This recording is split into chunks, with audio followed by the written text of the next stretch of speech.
Assalamualaikum, selamat pagi. Hak angket ini bisa dibilang sangat menakutkan bagi kubunya Jokowi.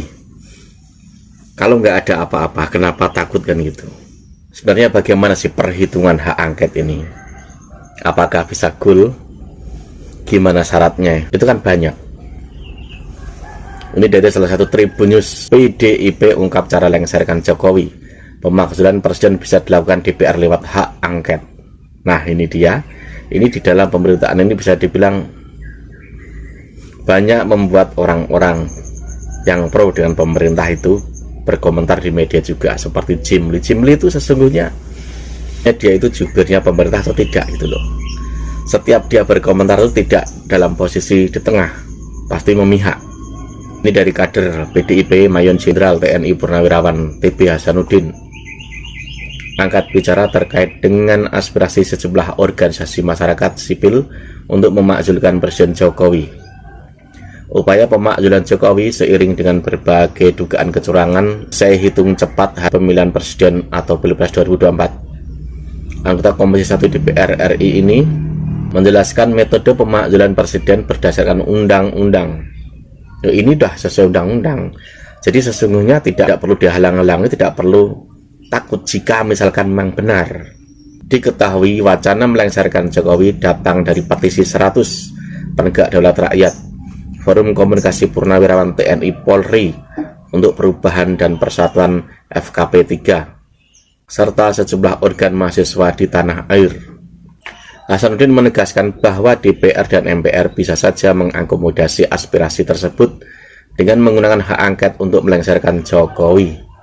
Proses pemakzulan presiden memang tidak sederhana, namun tetap bisa dilakukan DPR. DPR dapat mengusulkan hak angket pemakzulan presiden, kata TB Hasanuddin.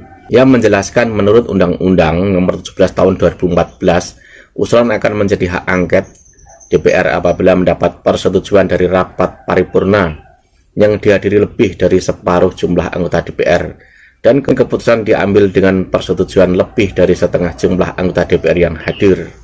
Jadi cuman perlu 50%, apalagi lebih.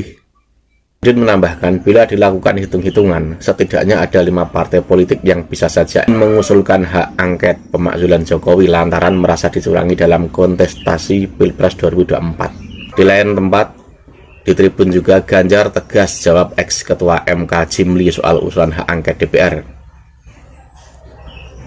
Jimli berkata ini dianggap menggertak, tapi dijawab dengan Ganjar, kami tak menggertak. Ya Pak Jimli boleh berkomentar, wong dia warga negara kok, tapi kami tidak pernah menggertak, kami menyampaikan dengan cara yang biasa saja, kata Ganjar. Ganjar menuturkan hak angket diusulkannya merupakan cara yang paling tepat dalam merespon kecurangan di Pilpres. Menurut Ganjar, sebenarnya Komisi 2 DPR bisa juga menggunakan rapat dengar pendapat untuk melakukan evaluasi terhadap proses pemilu. Ada banyak cara sebenarnya, atau raker Komisi 2. Melihat situasi seperti ini, DPR segera raker saja. Minimal kalau raker nanti kesimpulannya bisa apakah ke angket atau ke yang lainnya, ujar Ganjar. Tapi bagaimana dengan komentar Yusuf Kala? Minta tak perlu takuti hak angket kecurangan pemilu. Yusuf Kala beri sentilan, kecuali ada apa-apa. Seperti diketahui, itu isu hak angket yang akan diajukan oleh partai koalisi pendukung Capres, Cawapres nomor urut 1 dan nomor urut 3 terus bergulir. Pengajuan hak angket tersebut bertujuan untuk menyikapi dugaan kecurangan pemilu 2024 yang melibatkan Presiden Jokowi. Menanggapi isu tersebut, Wapres RI ke-10 dan 12, Yusuf Kala mengungkapkan hak angket tersebut baik untuk kedua belah pihak, dalam hal ini penggugat dan tergugat. Menurut JK, dengan adanya hak angket dapat menjadi momen bagi pihak tergugat untuk melakukan klarifikasi terhadap kecurigaan kecurangan pemilu baru-baru ini. Dari sisi pihak penggugat dapat menghilangkan kecurigaan yang selama ini muncul.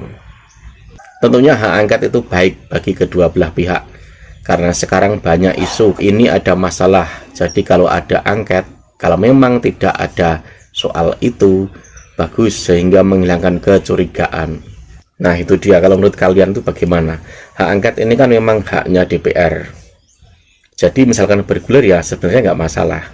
Tapi saya yakin akan ada upaya keras dari pemerintah agar ini gembos di tengah jalan.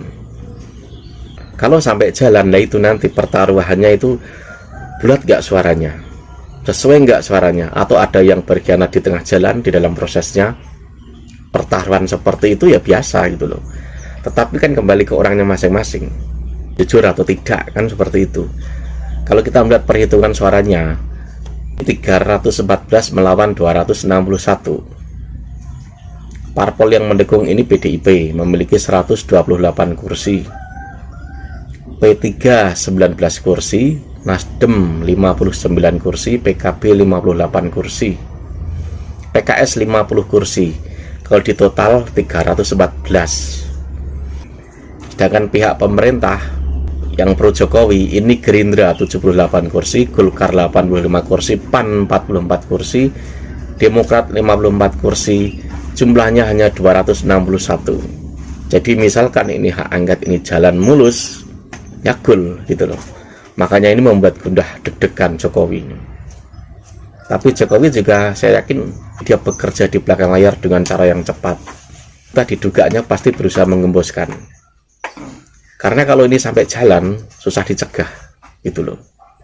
Soalnya dengan cara menggembosi orang-orang yang di dalam. Caranya apa? Ya mereka sendiri yang tahu.